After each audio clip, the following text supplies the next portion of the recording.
evening, ladies and gentlemen. With your kind permission, may we commence? It's a privilege to be back again in familiar surroundings among friends, though unfortunately in some strange circumstances, to say the least. However, as we stand on the cusp of the first phase of the 2014 general elections, there is a need to step back and for people of this country to think and analyze as to what is this election all about. What is the 2014 election all about? And essentially, the 2014 election is more than anything else, a clash between two competing visions of India. Two competing visions of India. A plural, secular, inclusive vision represented by the Indian National Congress, and a theocratic, majoritarian vision represented essentially by the Bharatiya Janata Party and its various front organizations. The events which have played out over the past 2 days, the sting done by a news web portal, the statements which have been attributed to the former Home Minister of Gujarat, and the Congress party has taken that up, I am instructed, with the Election Commission, only goes to reinforce the apprehensions that we have been articulating and expressing, that in the BJP you have a political party which is prepared to go to any extent in the quest for power. So the first thing that we would like to appeal to the people of India, and since the northeast of India goes to polls first, that what is the kind of India that you want over the next 5 years? A pluralistic India or a theocratic India? That is the first question which people of India need to reflect upon. The second question is, and what is this election all about? Strangely, you have seen that individual-centric politics seems to have become more important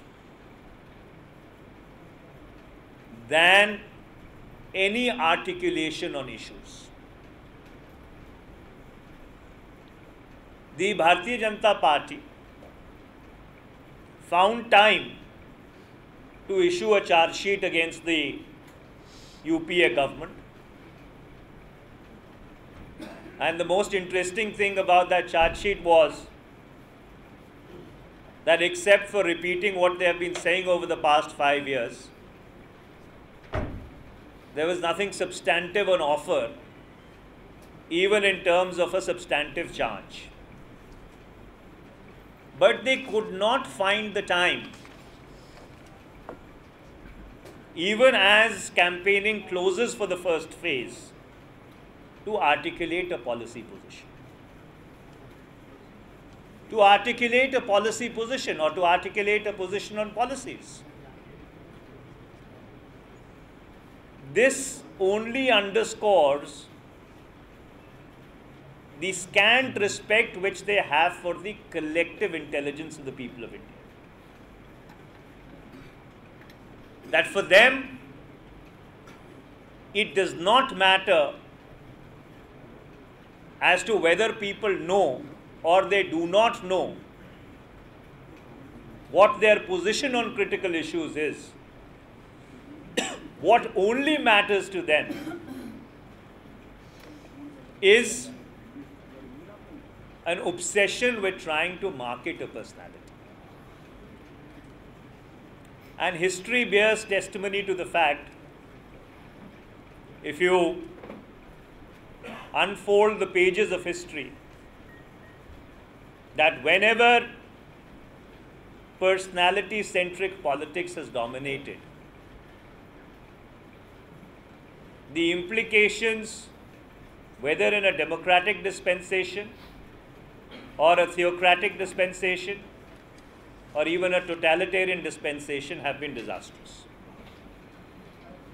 So therefore, this is the second question we would like people of India to deliberate upon. That are you going to prefer a political party, a coalition, the United Progressive Alliance, which has made issues and issue-based politics, which has delivered development and governance on the ground, your favored option? Or is the obsession with a personality going to consume India? And I think eventually, as the various rounds of polling unfold, there will be episodical issues which will keep coming up. Issues which will get addressed, rebutted, debated on a day-to-day basis. But this fundamental reality, that what is 2014 all about, we thought needed to be once again underscored before the first vote in the 2014 elections is cast on the 7th of April. The floor... Election Commission. Just 1 minute, 1 minute, 1 minute. Well, we have a letter which has been written to the Election Commission by the Indian National Congress, by the AICC, which takes very serious exception to the statements of the former Home Minister of Gujarat. We would circulate the verbatim comments on which the Congress party has taken exception and would want the Election Commission to take cognizance of it. Yeah, Dominic. Your second chart is that there is individual-centric politics and you are making that against BJP. But at the same time, does it go with Congress party also? Because Mr. Gandhi addresses the most number of rallies. He leads the campaign. He appears in almost all the advertisements that you put out. And it's a clash between individuals. Well, most respectfully, I would like to disagree with that completely. And the reason why I say that is because the Congress party has articulated a policy position on issues which are germane to the 2014 contest as also relevant for the people of this country. Obviously, it is individuals who are going to campaign and it is individuals who are going to contest. But the distinction between the Congress and the BJP is that here you have a clearly delineated, articulated, defined policy platform which is being taken to the people by the leadership. And in the BJP, you have a complete vacuum. Do we know as to what the BJP's position on critical aspects of internal security is? Do we know what the position of the BJP on important vital issues of foreign policy is? Where do they stand on the question of social cohesion?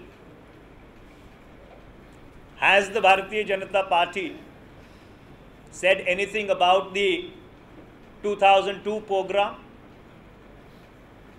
12 years later, has there been any introspection or change in their position? On various other issues, the nation needs to know as to what the position of the principal opposition party is. And I think there lies the distinction. Sir, M.P. Stalin, the leader from GMK, your former ally, says that Rahul Gandhi is an immature person and is unfit to be the Prime Minister of this country. Well, in an election, you have a lot of rhetoric which gets bandied about. And every rhetorical statement does not need to be dignified with a response.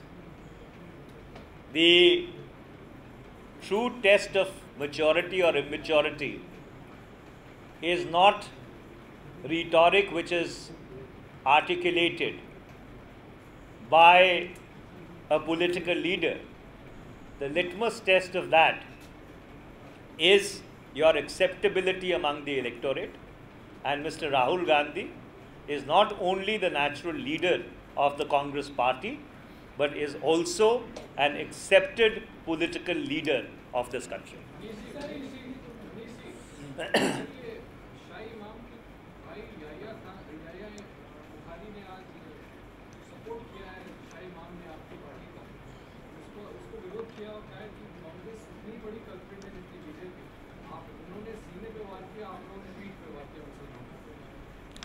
देखिए, ऐसा है कि जब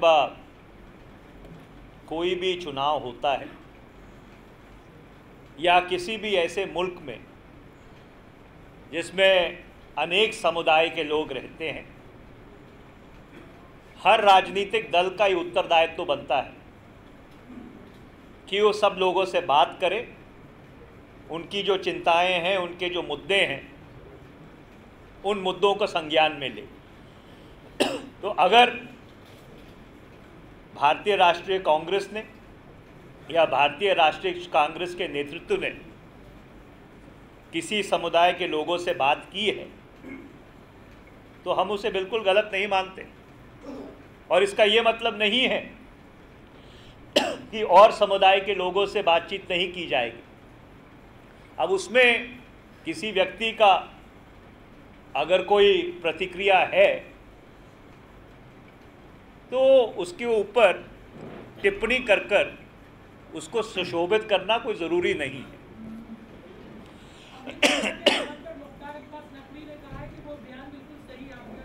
sir,